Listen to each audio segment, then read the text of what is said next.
The disappearance of someone close to her leads a teenage girl to consider abandoning her hometown and potentially her family. I discuss this and more on today's episode.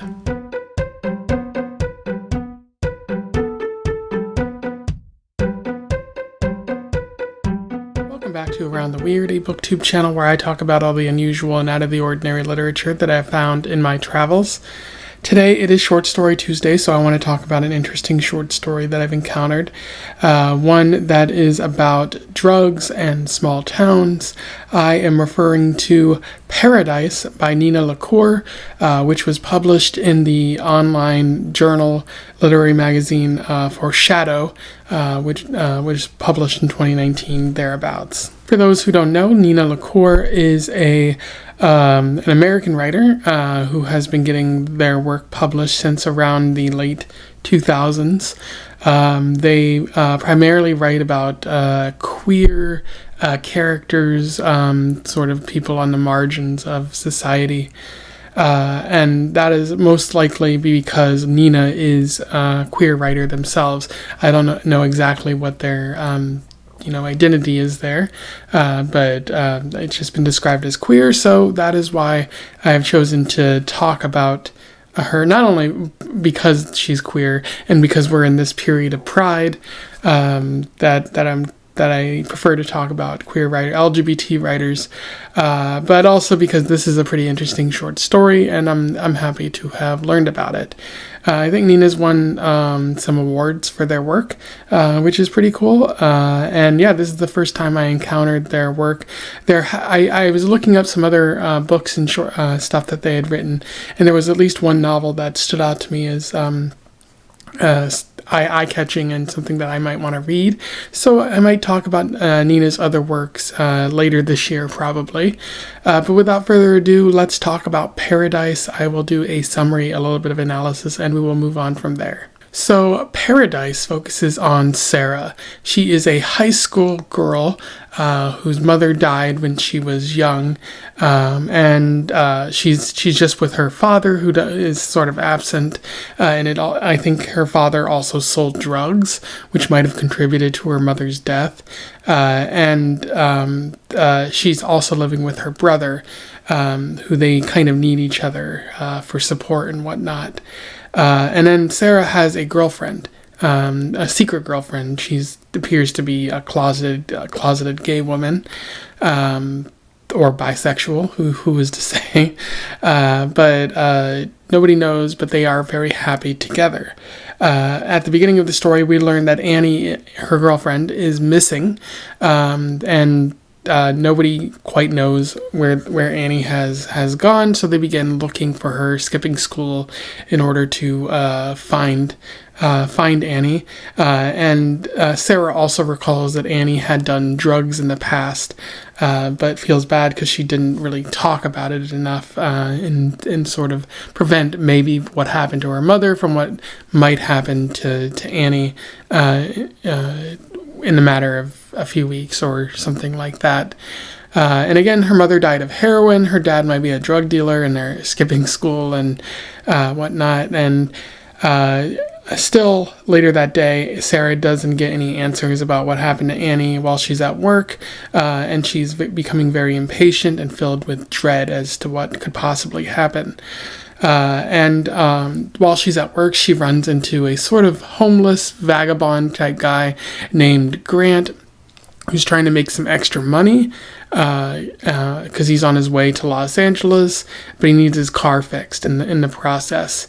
And Grant, as Sara has figured out, is probably gay as well.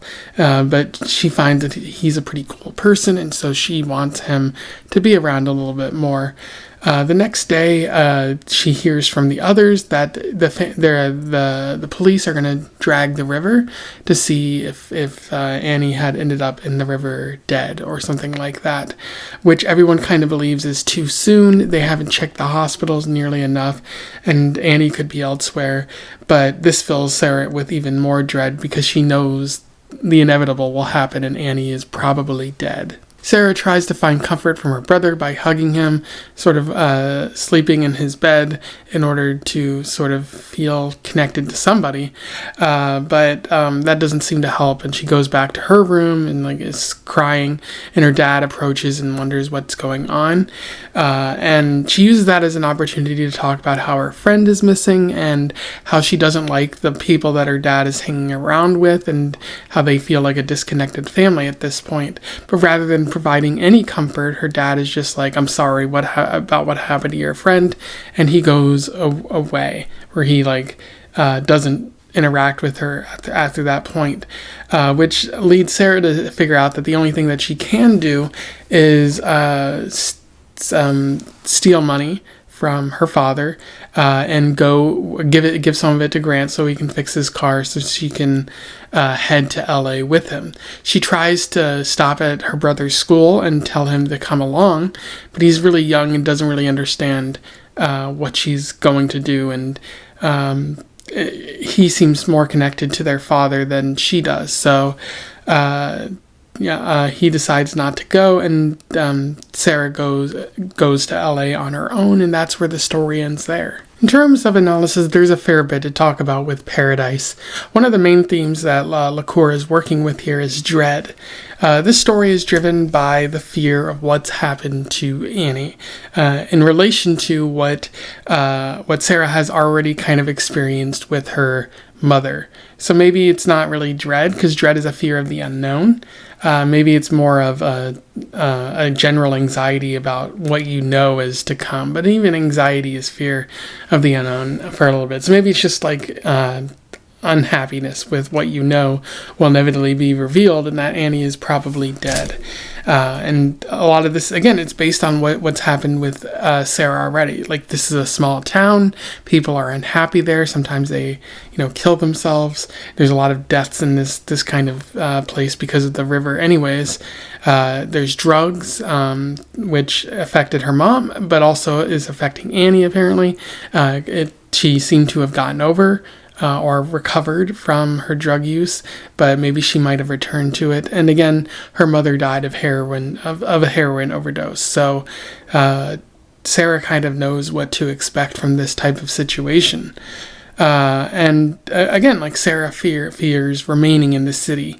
The dread is from, if she remains there, she knows what they're going to find in the river, and she'd rather not experience that. Allow me to read you an interesting quote from this. The panic was so powerful she thought she might double over from it, didn't know how to be still.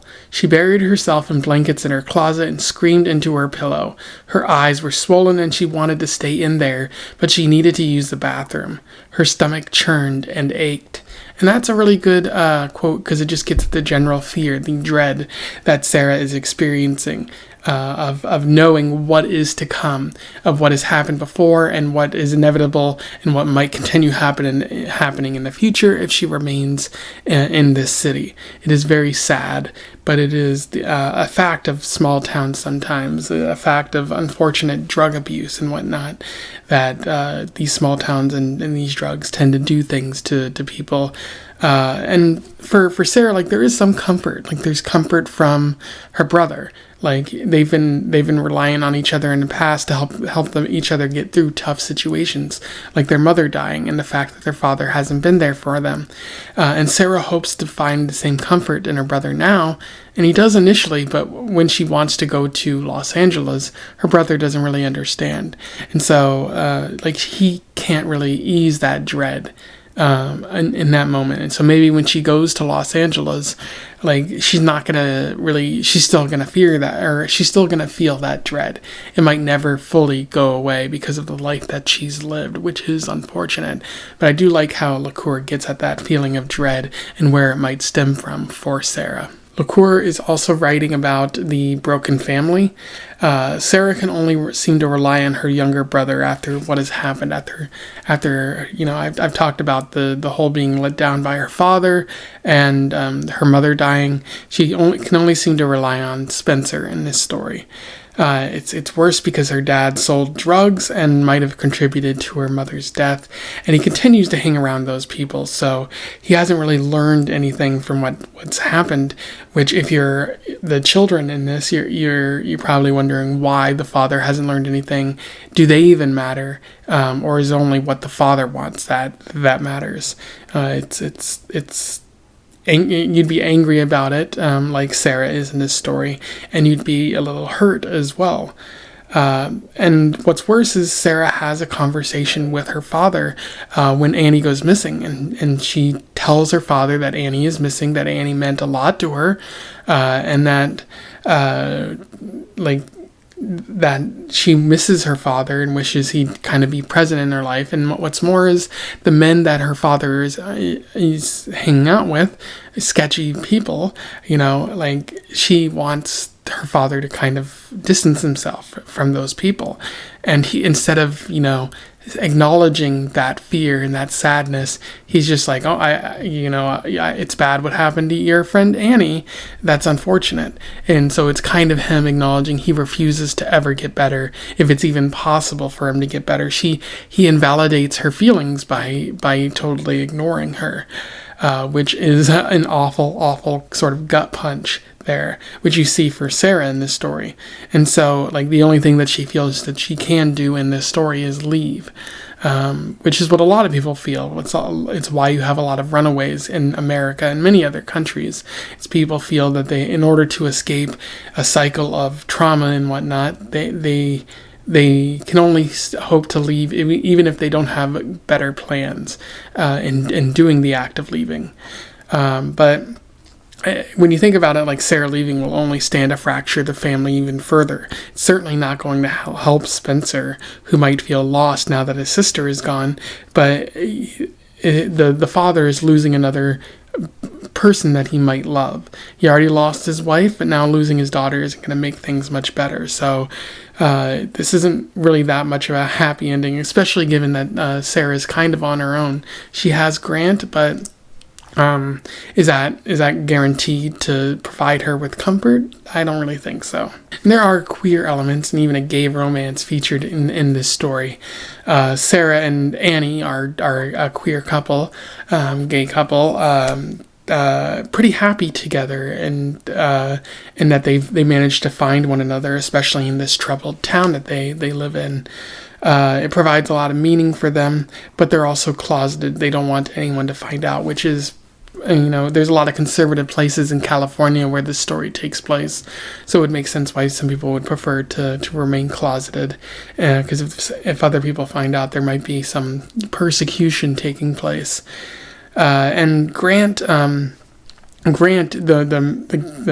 man that Sara stumbles across in this story, is gay as well. He seems to be very confident in himself, not really trying to hide who he is. So maybe a sort of role model for Sara of who she maybe wants to be and the confidence she wants to have. And maybe there's also a bit of clarity in that Grant just decides to go to Los Angeles, and she's like, well, this man seems to know what he's doing. I might as well follow him. So there is some hope there, but given everything else in this story, there's a lot of dread and a lot of sadness. I don't think there's going to be an optimistic ending for Sara here, or maybe it's going to take years for her to sort of remove herself from the trauma that she experienced in her youth. Anyway, those are my thoughts on Paradise by Nina LeCour.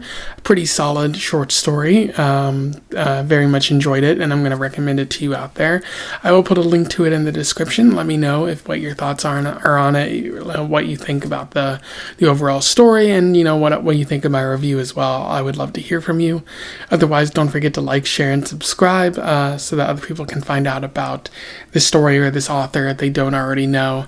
Also, be sure to join the Discord if you want to have further conversations about this sort of thing, and stay tuned for my upcoming short stories and poems in order to learn more about LGBT writers and whatnot, because that's what I'm hoping to do for the next month.